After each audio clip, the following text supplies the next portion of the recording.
Hey guys, it's Jim here, and since the last week has been talking a lot about PRS guitars, I figure why not this week we will talk about the PRS that really made me fall in love with the brand, and that is a PRS Custom 24 10 top in whale blue.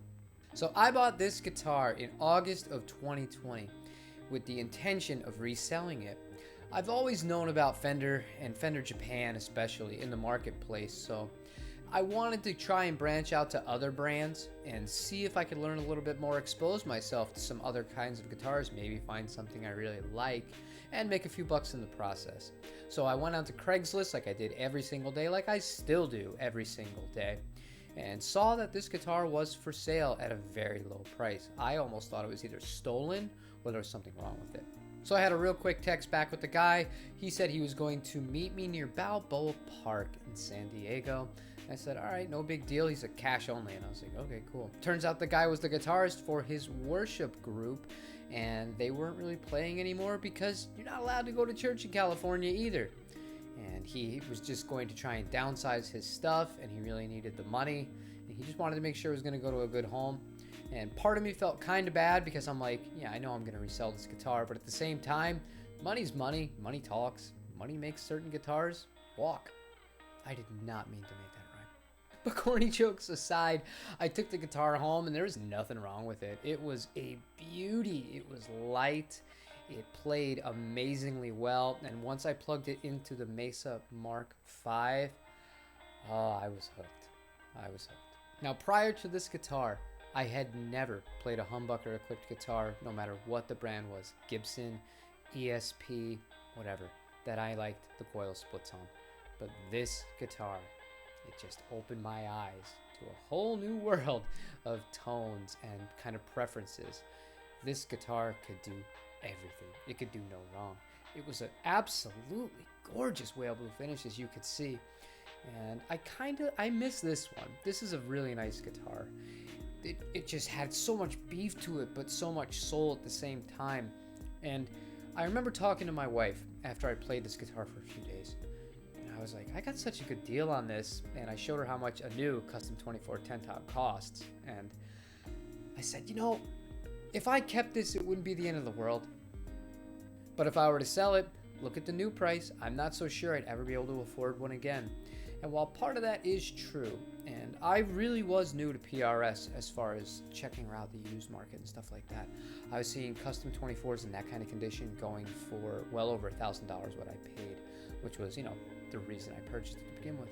As far as the features in this generation of the custom 24, I didn't like the rotary knob. If there was only one thing I didn't like about that guitar, that was it.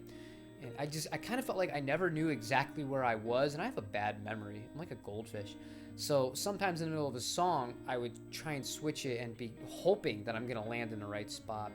I also don't like the 5-ways on PRS either, the blade switches either. So when I did want to buy another PRS, I told myself, you're going to get one that has a 3-way toggle switch on it. So I did. And what I'm about to say may sound strange to you and sacrilegious if you're a guitar player, but I felt like that was the only guitar I've ever had that was too good for me.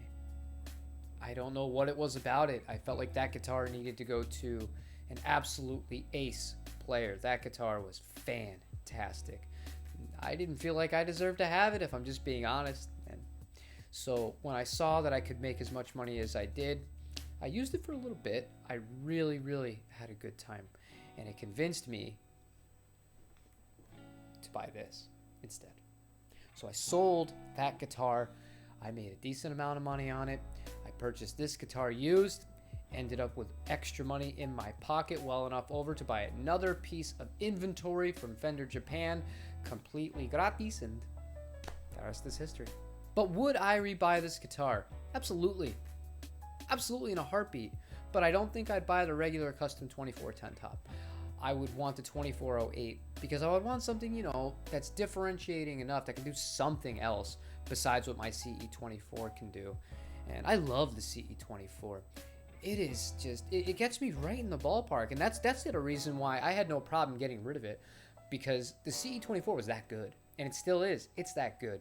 And at the end of the day, if I have to pick one guitar to do anything with out of all the guitars I have, That's it. I don't even have to think twice about it anymore. Used to be a Tele? No. I would gladly take that CE24 into any sort of live or recording situation, and that would be all I really need.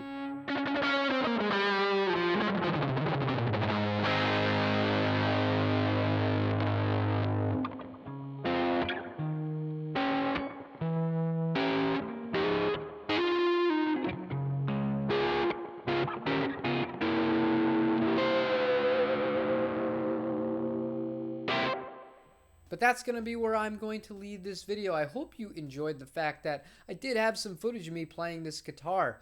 I really liked it. I really liked it a lot. Leave me a like if you like this kind of content from me every single day. Please subscribe. It's free. It doesn't cost anything. Just hit the button. A lot of you talk a lot every single day on these videos. You don't subscribe. Please just do it. It'll make me so happy. Other than that, leave me a comment. Let me know what you think about PRS guitars. Let me know if you could ever justify spending that kind of money new on a guitar, because that guitar is almost $5,000 after tax if you were to buy one brand new. Just food for thought. Other than that, I'll see you tomorrow for a new start of new videos. Take care, you guys.